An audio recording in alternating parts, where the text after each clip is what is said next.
Let me log in here and then we'll get going. Guess I need to see something.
Sorry, it logged me back off, so 1 second.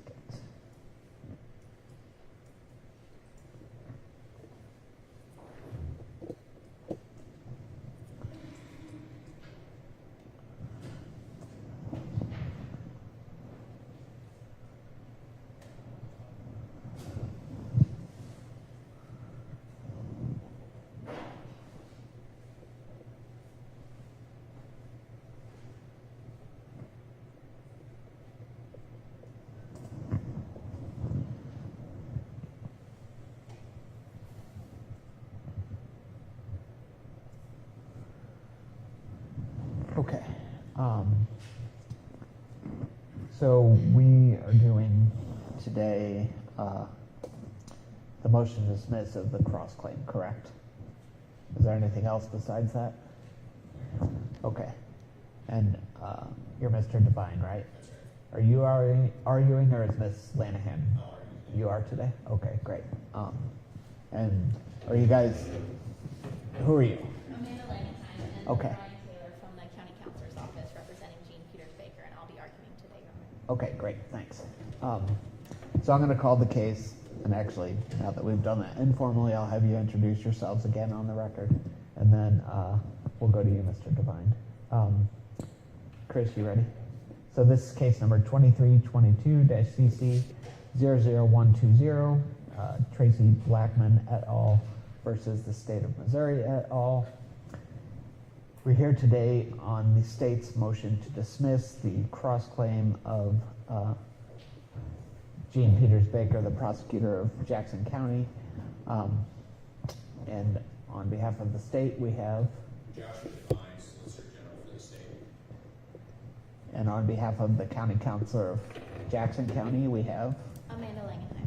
Okay, great, thanks. Mr. Devine, I'll let you go first.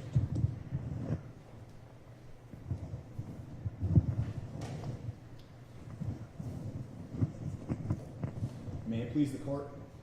Jean Peters Baker has made it clear that she is not asserting the constitutional rights of herself, or in fact, of anybody else. So why are we here talking about the constitutionality of laws when she's not asserting anybody's constitutional rights? The reason, she says, is because, quote, she is unclear what her duties are, and she would ask this court for guidance about what those duties in fact are. But if that's enough to get into court, why stop there? There are hundreds of criminal statutes. We could bring them all into this case and authoritatively adjudicate every single one of them under that theory. Your Honor, if that sounds strange, if that sounds like an advisory opinion, it's because that's exactly what she's asking for. In fact, everything about her cross-claim is strange, beginning with the fact that she chooses to remain in this lawsuit as a defendant. I'm unfamiliar with anybody else in the United States who likes being sued. She's doing so not to defend Jackson County against the plaintiffs, but in fact to team up with the plaintiffs against her own county. And she does all this without citing a single case of any other prosecutor in the nation having done something similar. I want to highlight 3 different reasons why this court can easily dismiss this cross-claim. Number 1, Baker plainly lacks standing. Number 2, cross-claims are improper if they do not arise from the same transaction, the same injury that injured the plaintiffs. And number 3, there is no support for her argument that a cross-claim can be filed whenever she pleases. I'll address each in turn. For 200 years, it has been settled law that courts cannot issue advisory opinions, and that is exactly what Baker seeks here. To see why, consider what would happen if this court granted everything she's asking for. She's not asking for an injunction, she's asking only for a declaration that these statutes are unconstitutional. But if this court granted that, she would just do the same thing she's doing right now, which is not enforcing these statutes. If this court granted that, the Attorney General would still do the same thing he's doing, which is threatening to enforce these statutes. The only real-world effect would be that Jean Peters Baker would have a piece of paper that she could hold up to justify her non-enforcement decision. So then, why sue the Attorney General at all? Why is he a defendant in this case? And the best reason I can come up with is because he happened to already be a defendant. She states on pages 7 and 8 of her brief that the reason she is suing the Attorney General is because, quote, he has an interest in these statutes. Why? Because he is, quote, empowered to enforce the law that is challenged. But, Your Honor, that proves too much because every prosecutor in the state has an interest under that theory. In fact, Baker has an interest under that theory, but nobody's saying she can sue herself. So this is plainly insufficient to actually establish standing in this court. Now, she does briefly mention this idea of a quo warranto action, but that's never pleaded.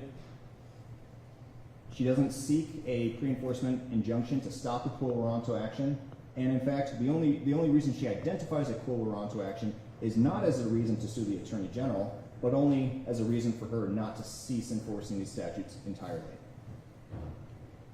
So the Attorney General is really just a figurehead defendant, interchangeable with every single other possible prosecutor in the state. And that raises a fundamental problem for Jean Peters Baker, which is that she is not able to identify a case or controversy with the Attorney General. She stresses that she has a statutory interest, but, Your Honor, even if that's true, that's not enough to bring a declaratory judgment action. The Missouri Healthcare Association case that she cites expressly states, quote, a declaratory judgment action requires a justiciable controversy. You need both a statutory interest and an actual case or controversy. And she hasn't identified anything creating a case or controversy with the Attorney General. There's no allegation at all of the Attorney General causing her any kind of injury. Her sole allegation about the Attorney General appears in paragraph 40 of her cross-claim, where she simply states that the Attorney General filed a motion to dismiss earlier in this case, stating that certain challenges to the statutes were unright. And of course, this court granted, at least in part, that portion of the motion to dismiss. That's it. That's nothing else. This is very unlike the prototypical declaratory judgment action where neighbor A sues neighbor B because they have a boundary dispute, nobody knows where the property line is, and neighbor A would like to build a fence. In that kind of case, the court can declare where the property line is, and that resolves the dispute between the two neighbors. But there's no dispute here between Baker and the Attorney General. There's no case or controversy. In fact, she doesn't even cite an injury. She asserts she's not asserting her own constitutional rights or any injury that she has. Instead, she's suing because on page 2 she says, quote, she is unclear what her duties are. And then on paragraph 56 of her cross-claim she says, quote, she seeks guidance from this court. Your Honor, if there's a phrase in the English language that more explicitly asks for an advisory opinion, I'm not sure what that phrase would be. Simply put, Baker's confusion about the law does not itself create a case or controversy. If it did, then every time the statute was ambiguous, a prosecutor could run into court and ask the court to declare the actual interpretation of that statute. In fact, not only has Jean Peters Baker failed to identify a case or controversy with the Attorney General, she doesn't even have a case or controversy with the plaintiffs. This court already dismissed every other county prosecutor for that reason. Jean Peters Baker is not antagonistic with the plaintiffs. With the exception of the city of St. Louis. Okay. They're still in it for, Right. They haven't really filed anything, so. And the only reason, Your Honor, that they're still in it is because they haven't filed a motion to dismiss. But according to this court's earlier motion to dismiss, there simply is no case or controversy between the plaintiffs and any of these county prosecutors. And if there's no case or controversy between the plaintiffs and the county prosecutors, then the prosecutors cannot be part of this lawsuit. And if they can't be part of this lawsuit, then they can't bring cross claims as part of this lawsuit. Now, I don't think this is the first time anybody has thought up the idea that Jean Peters Baker thought up here, but it appears that she is the first one to have actually executed on that idea, because she can't identify a single case in all of the United States where any other prosecutor has done this. So I presume that all the other prosecutors have thought of this, have also concluded they really couldn't do it because they lack standing. So they don't identify a single case, but we identified a case where Texas tried to do this, and the U.S. Supreme Court just 2 months ago said Texas couldn't. So I think it's useful to compare Jean Peters Baker's arguments with Texas's. Jean Peters Baker says she's suing because she's unclear what her duties are, and she has an obligation not to violate the constitutional rights of Missouri citizens. Well, in the Brackeen decision on page 33, Texas tried to assert the same thing.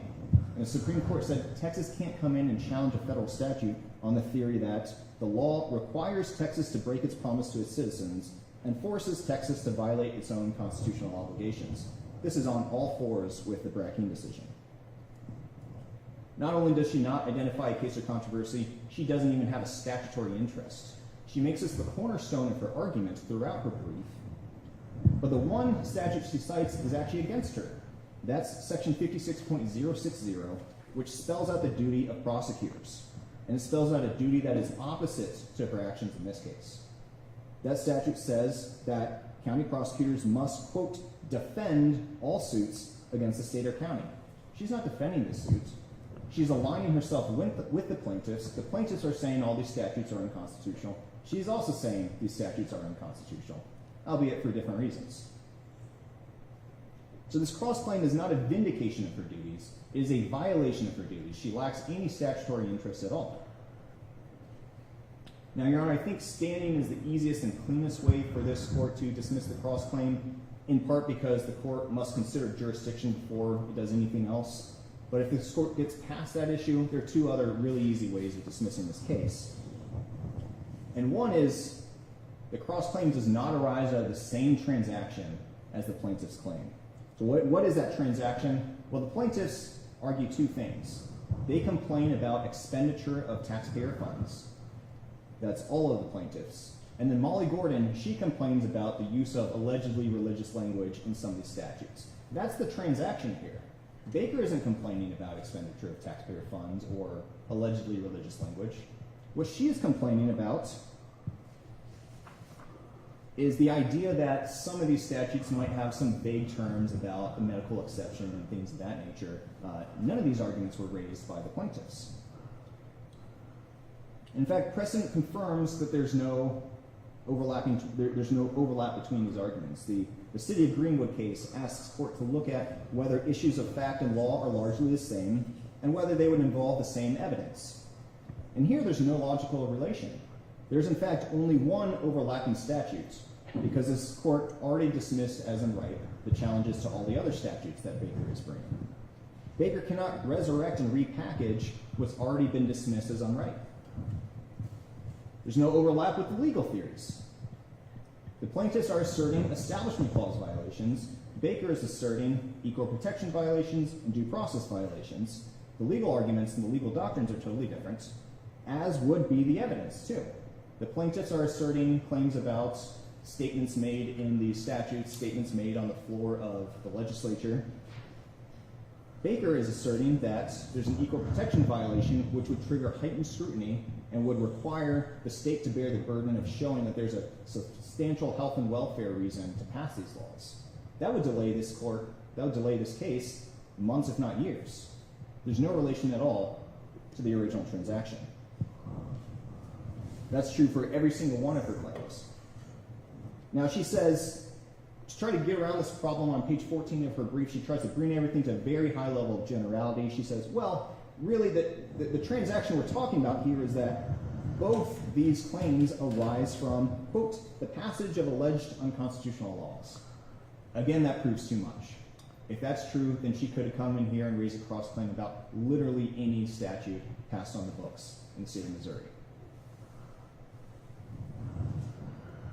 But even if there were a transaction, it's also quite clear that she hasn't brought this in a timely manner.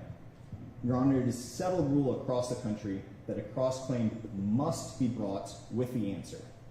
She does not dispute that that is the settled and uniform rule in federal courts.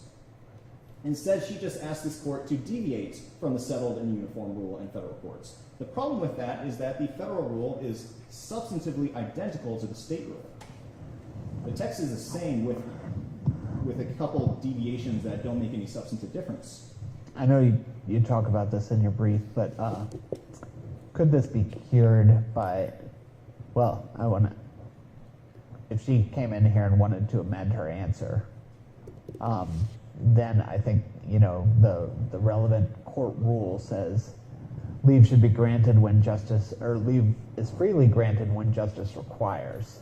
Now, what do you think justice means in that sentence? Well, I think it certainly doesn't allow leave for a person who plainly has no standing. And that's one of the reasons why we led with the standing argument, because I think justice does not require leave to amend when amendment would be futile.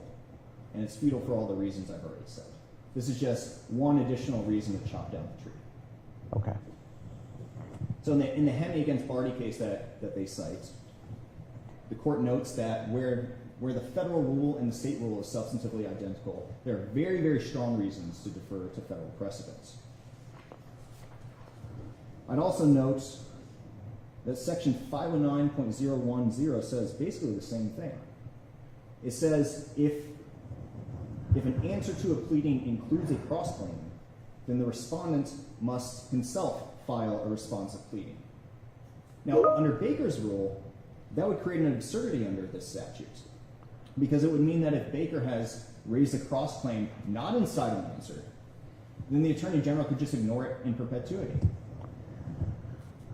This rule also, not only does it have no precedent, not only does it have no textual support, it would also create other absurdities. It would mean that a tort defendant, 95% of the way through a trial, after the jury is already in the deliberation room, could say, I want the court to pause everything while I bring this cross-claim. It's clear why courts across the country have uniformly rejected that kind of argument. Your Honor, Baker is asking this court to break a whole lot of new grounds. She's asking this court to depart from the settled interpretation that cross-claims can only be brought in an answer. She's asking this court to be the first to hold that one prosecutor can sue another prosecutor to attack the validity of state statutes that both are sworn to uphold. And she's asking this court to be the first to sue, to allow a plaintiff to sue for essentially no other reason than that, quote, she is unclear what her legal duties are. Now, I won't speak for the plaintiffs in this case, Your Honor, but I suspect that they, like the state, would like to move this case along without further distractions. We would ask this court to dismiss the cross-claim, and also because Baker has made it clear she has no case or controversy with the plaintiffs, we would ask this court to dismiss Baker as a defendant as well, as all the other county prosecutors except for St. Louis were as well. Okay. I'm going to ask you kind of a basic question that is going to seem like a stupid question, perhaps. But I think when I was reading these, I was more focused on the merits of your arguments. But I want to talk about just the cross-claim. Is the cross-claim only brought against the Attorney General, or is it brought against the other defendants as well? My understanding is it's brought only against the Attorney General and also in the abstract to the states. Okay. Thank you. Anything further right now? Not at the moment. Okay, well, you'll have a chance to reply after Ms. Langenheim. Thank you.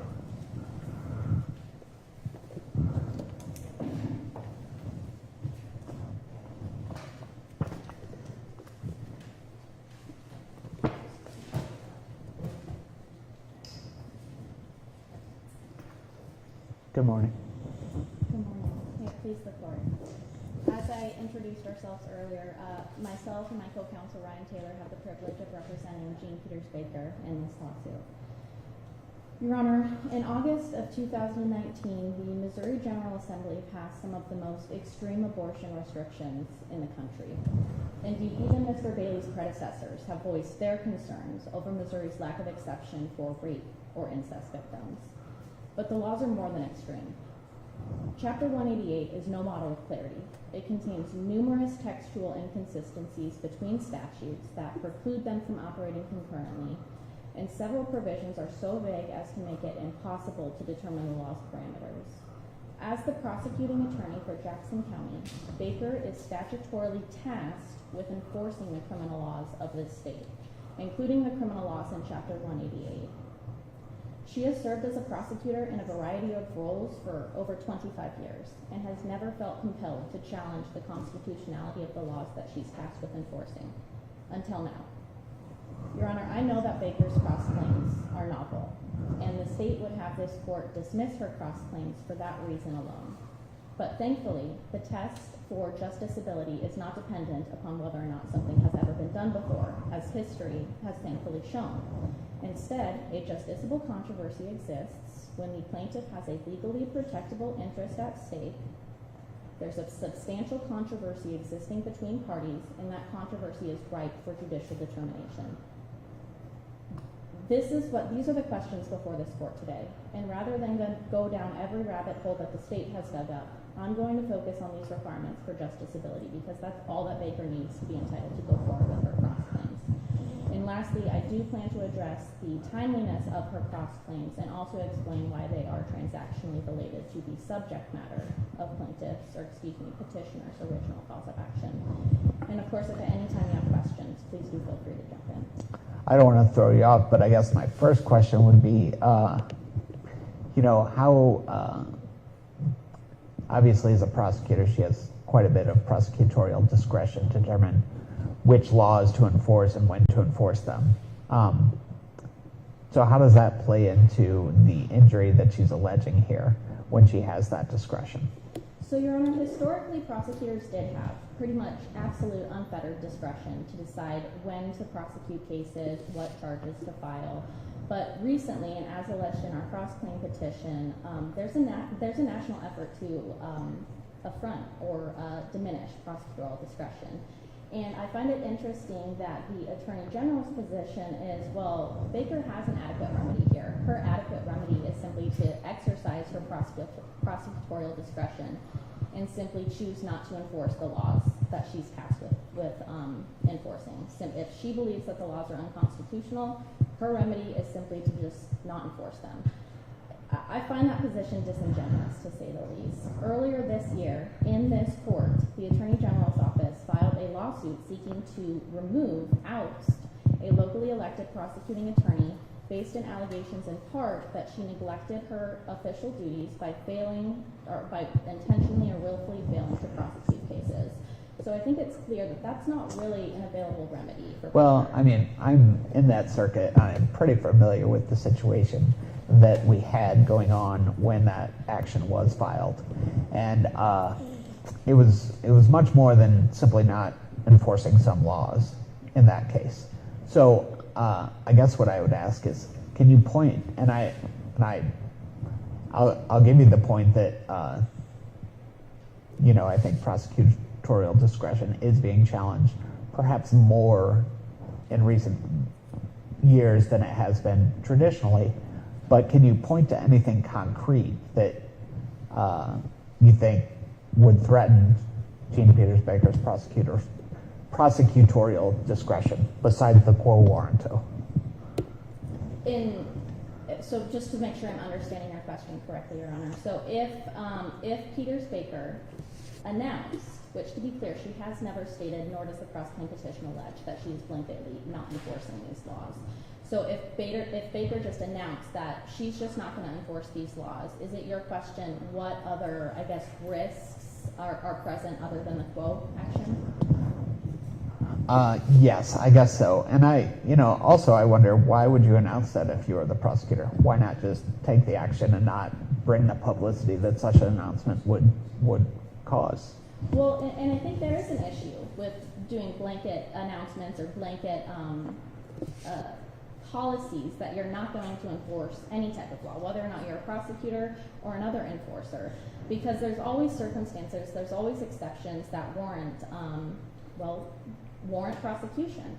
And so here, aside from the interest of potentially having to defend her prosecutorial discretion, there's the interest of ambiguity in these laws. Under the plain language of the declaratory judgment action, I mean, the whole purpose of the declaratory judgment action is to provide a person whose rights or statuses or other legal relations are affected by a statute guidance.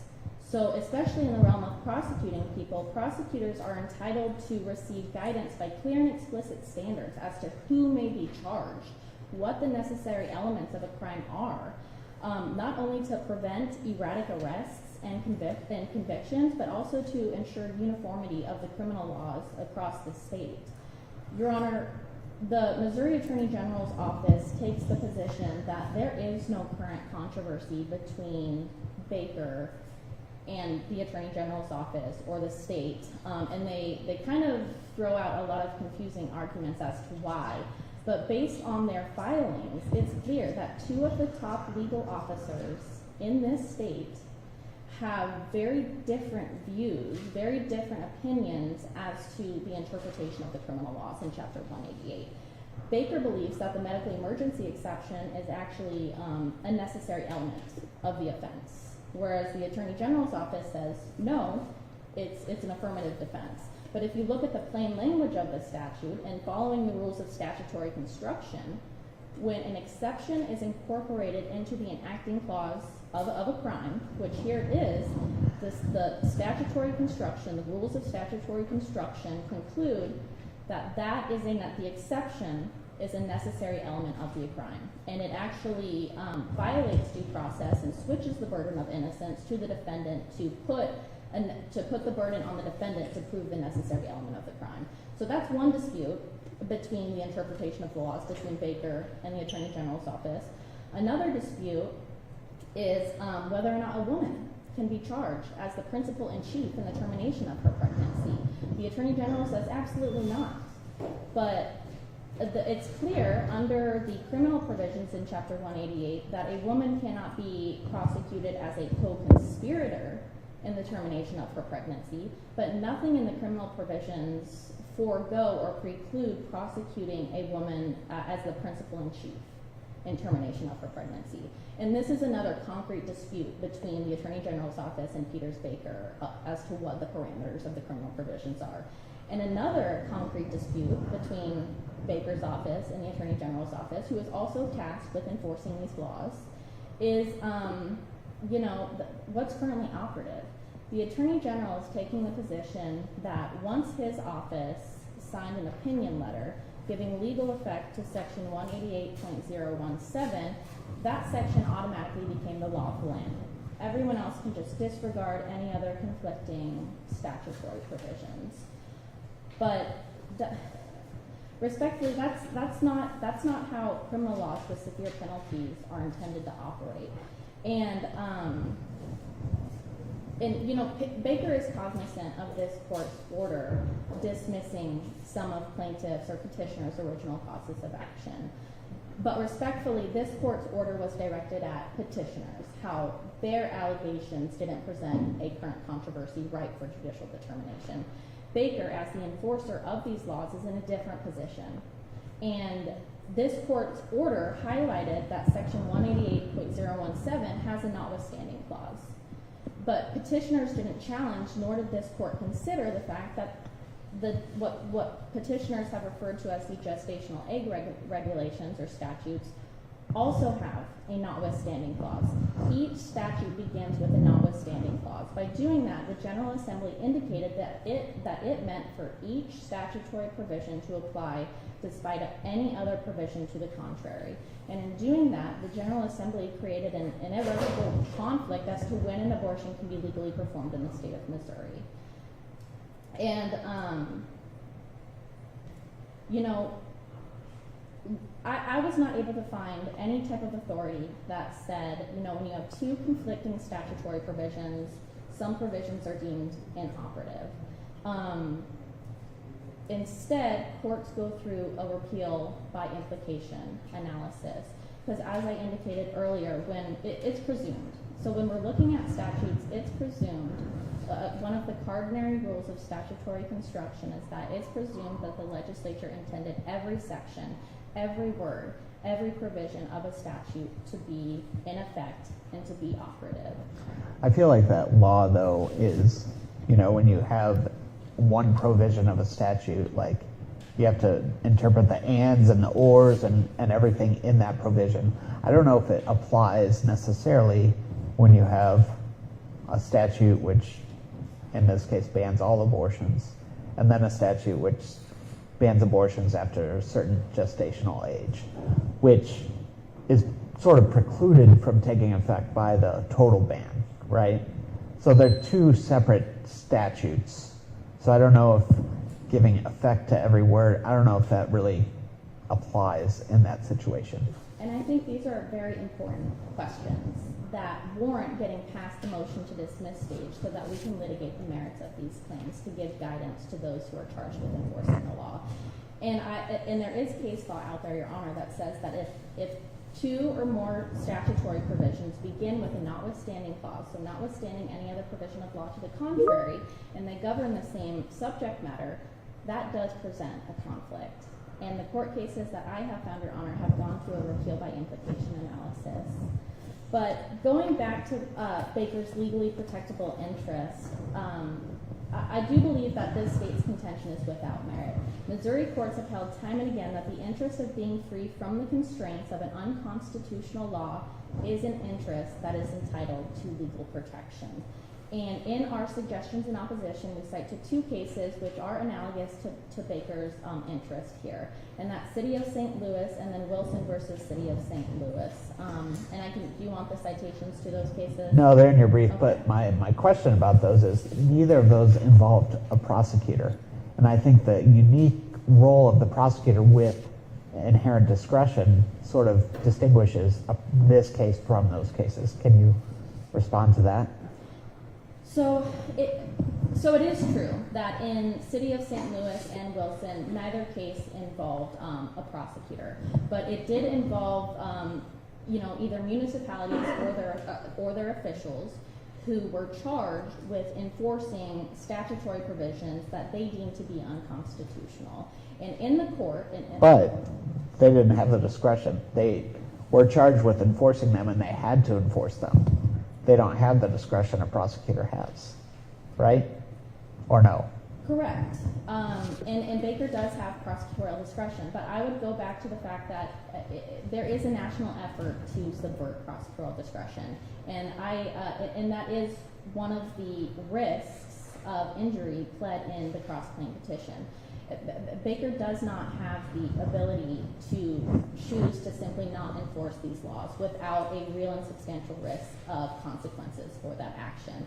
And I do understand the distinction between the Kim Gardner situation, which I know Your Honor is very familiar with, but there are other instances throughout the country where prosecutors, particularly after Roe v. Wade was overruled, have been either removed or attempted to be removed from office based on positions that they have taken. And we have a Missouri case law claiming that the risk of litigation is enough to confer standing. And so I would say that the risk of a potential interference with Baker's ability to use her prosecutorial discretion is a real risk here to give her standing to go forward. Jumping back to the Wilson, I do just want to conclude a little bit on the legally protectable interest, because I do think it's important just to mention that Baker is constrained by the criminal provisions in Chapter 188. Not only, as the prosecutor statutorily tasked with enforcing the criminal provisions under Chapter 56 of the Missouri Revised Statutes, those are the provisions that govern the conduct and duties of prosecutors, she has a statutory interest in ensuring that guidance through explicit standards allow her to determine who may be charged, what the necessary elements of the crimes are. And in addition to that, she also has an additional interest in her role as a minister of justice. As a minister of justice, Baker's primary duty is not to seek convictions. Her primary duty is to ensure that justice is done. And so here, if the criminal provisions in Chapter 188 violate the Missouri Constitution's guarantee of due process and equal protection, as alleged in her cross-claim petition, those obstruct her official duty to seek justice under the law. Baker has an interest in preserving the ethics and resources of her office, as well as public confidence in the fundamental fairness of the criminal justice system by preventing the enforcement of unconstitutional laws. And notably, I do want to point out in Wilson versus the city of St. Louis, the city did not file its cross-claim petition as part of its answer. In that case, the city filed its cross-claim petition 2 months after filing its answer, just as Baker does here. Now, the city did accompany its motion with, the city did accompany its cross-claim petition with a motion for leave. And, Well, if you asked for leave today to amend your answer to kind of get rid of this problem, I think the relevant rule, as I noted to Mr. Devine, says leave is to be granted when justice so requires. What do you think justice means in that sentence? so, Your Honor, I can think of no better circumstances where justice would require this court permitting Baker to go forward with her cross-claims. These are real, substantial, important questions that deserve to be determined on the merits. And if we know anything about procedural rules are supposed to be interpreted to allow claims to go forward on the merits. And here, she did not unduly delay filing her cross-claim petition. It was filed nearly 2 months after filing her answer. I don't believe any discovery has begun in this case. No trial has been set. No scheduling order has been issued. We're still in the very early stages of litigation. And I think that justice, considering all of those factors, would permit her to go forward on the merits for her cross-claims. And I do want to talk about the timeliness of her cross-claims, because the state respondent's position is that cross-claims may only be filed as part of an answer. But to be clear, nothing in the Missouri Rules of Civil Procedure say that a cross-claim has to be filed as an answer. Nothing in the civil rules talk about the timeliness or when a cross-claim is to be filed. In order to get to that conclusion, that the cross-claim must be filed as part of its answer, the Attorney General's office relies on the federal rules of civil procedure and federal case law applying those federal rules. But this court follows the Missouri rules. And in Wilson, again, on a Missouri state case under the Missouri Rules of Civil Procedure, the cross-claim was not filed as part of an answer. It was filed too late, 2 months after filing the answer, which is precisely what Baker did here. Did anybody raise that issue or raise the issue that it was filed late in that case? Do you know? No, it was, so in the motion for leave, I do believe it was not objected to. Okay.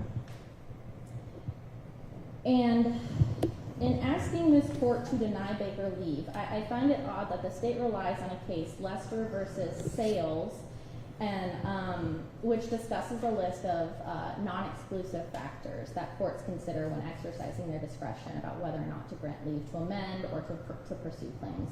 But in that case, in the state's own case that they cite, the Missouri Supreme Court held that the trial court abused its discretion in denying the party leave and remanded the matter back to the trial court, holding that leave should have been granted. So too should it be granted here. And Baker did file a motion for leave as an attachment to her suggestions in opposition to the state's motion to dismiss. Say that again. You did file a motion for leave? Yes, Your Honor. Okay. We filed it as an attachment to our suggestions in opposition. Okay, thanks.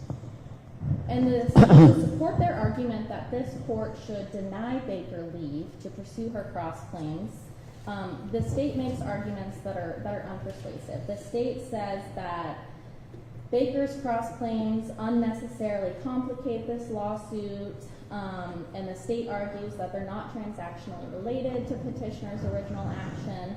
But, Your Honor, and I'll address kind of each of those in turn. The whole purpose of permitting cross-claims is to allow what could be done in multiple lawsuits to instead be done in one. The rule promotes judicial economy.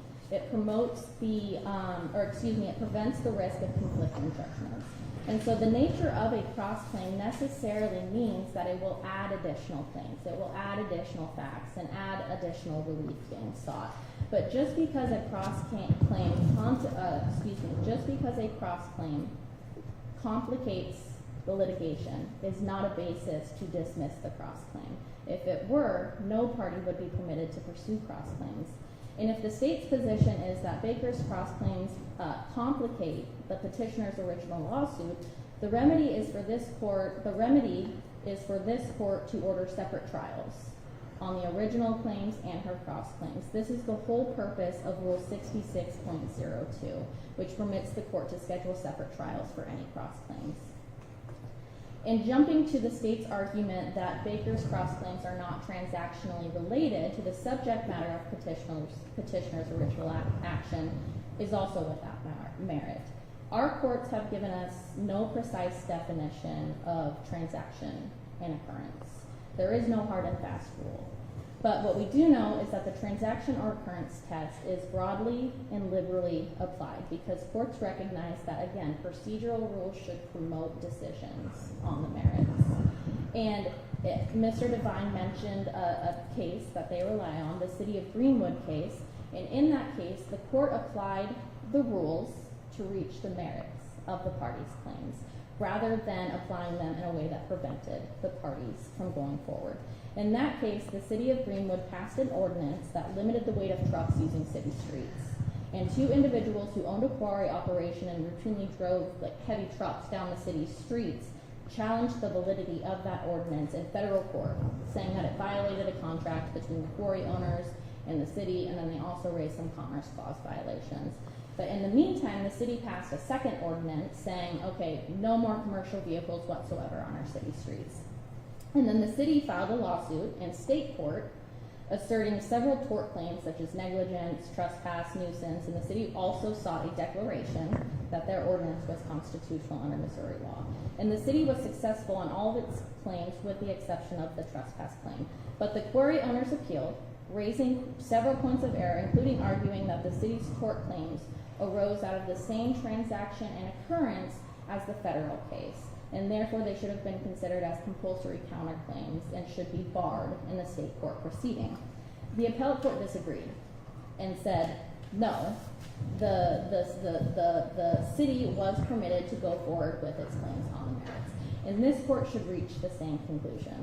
The Supreme Court of Missouri has acknowledged that the word transaction is of broad meaning. It has been defined as including not only the aggregate of all of the circumstances which constitute the foundation for a claim, but also all of the facts and circumstances out of which the injury complained of arose. Here, the subject matter, and the state spends a lot of time focusing on the claims, distinguishing Baker's claims from petitioner's claims.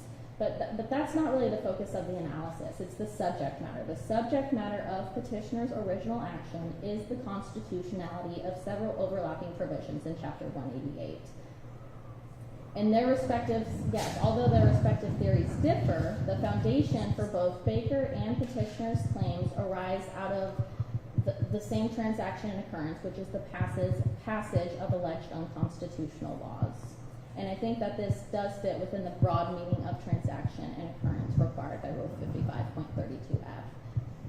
And I will just note that the fact that this court has dismissed some of petitioner's claims has no bearing on whether or not Baker's cross-claims are transactionally related to petitioner's original cause of action. Rule 55.32H specifically allows for judgments on cross-claims to be rendered even if the claims of the opposing party have been dismissed or otherwise disposed of. So that's not a reason to dismiss Baker's claims. In conclusion, Your Honor, I would like to end by noting that the former Missouri Supreme Court Justice Draper has at least acknowledged that the prosecutor has the ability to file an independent action in equity when justice so requires under Rule 74.06. And that was discussed in a concurring opinion in State v. Johnson, which is also cited in our suggestions in opposition. And in that case, the concurring opinions highlight the fact that the Attorney General's role is parallel to Baker's, and that they are also a minister of justice. The Attorney General is also, their primary duty is not necessarily to sustain or seek convictions, but to ensure that justice is done.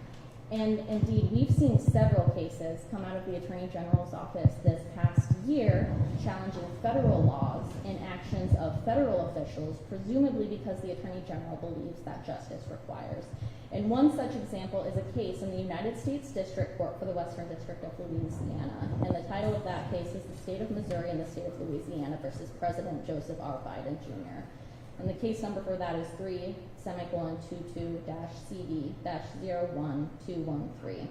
And in that case, the Missouri Attorney General filed a lawsuit against President Biden and several other federal officials based on allegations that the Biden administration has engaged in actions that violate the First Amendment free speech clause of the United States Constitution. And in that case, the Attorney General claims that the actions of the Biden administration have injured Missourians by affecting the availability of information on social media, and that these actions deprive Missourians and Americans generally of their constitutional rights under the First Amendment and related state law. Biden has responded by arguing that the Missouri Attorney General doesn't have standing, but he thinks that he does. And I find it odd that in this case, the AG is taking the position that Baker, a public official, a minister of justice just like himself, doesn't have standing to raise equal protection and due process claims because the Attorney General argues that those are rights guaranteed to individuals, not government officials. But the same reasoning applies to his First Amendment claims in the federal Louisiana case. The only difference here is that Baker is actually tasked with enforcing the laws that she is challenging, laws that directly affect her ability to do her job.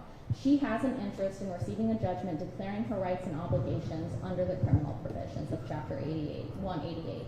And I respectfully request the court deny the state's motion to dismiss Baker's cross-claim petition and allow the claims to go forward so that prosecutors can be provided necessary guidance on these issues before doctors in this state are deprived of their liberty for simply providing reproductive health care. Thank you. Thank you, Ms. Langenheim. Mr. Devine, would you like to reply? Just a few points, Your Honor. Thought you might. Your Honor, I just heard my friend on the other side concede that this has never been done before. That ought to itself raise red flags. I'm sure Gene Peters Baker is not the first prosecutor to think of this, but all the other prosecutors have concluded, presumably, that there's no standing.